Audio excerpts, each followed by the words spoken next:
Hi, this is Barb Janess from Flawless Freedom, and in today's video I'm going to talk about business goal setting.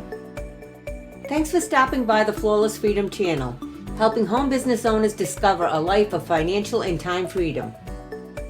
If this is the first time you visited, consider subscribing to the channel as I will be putting out content on how to build a business from home.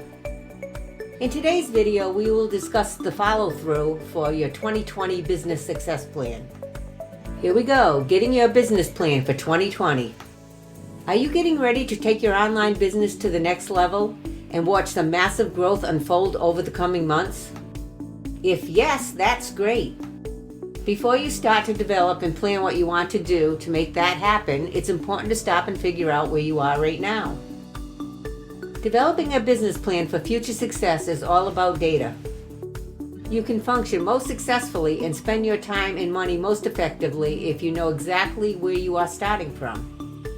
By recording information, you can start to see what's working, what isn't, and what trends start to play out. And it all starts with knowing where you are right now. So let's take a look at some of the information you want to record. First, decide how you want to record this information. There are several ways to record, including handwriting this information in a notebook, using a Word document to do it digitally, or use a spreadsheet.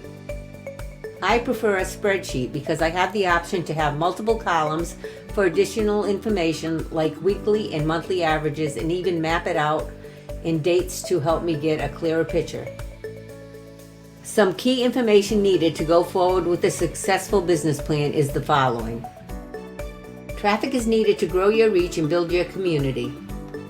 That means getting more traffic, but also involving the people that come to your site by encouraging them to click around and get more information.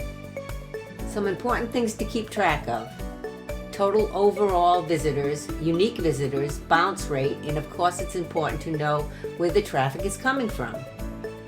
Once you get the traffic to your site, your goal is always to get these visitors on your list.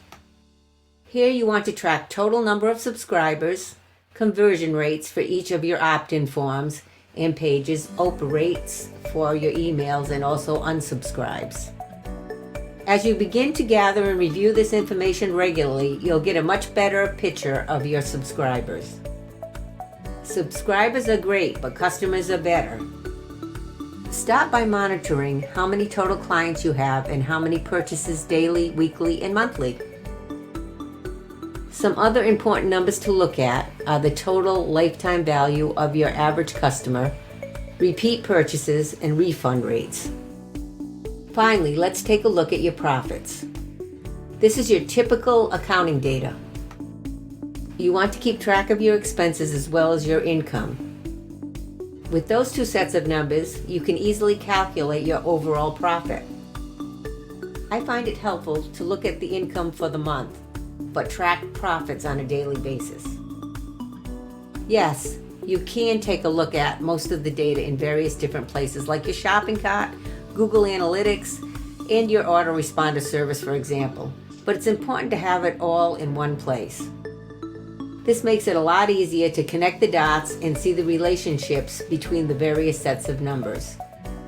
Once you have your initial information collection set up, make it a new routine to update the numbers regularly so you can see what's working, what isn't working, and just how much you're growing as you move through the next weeks, months, and years.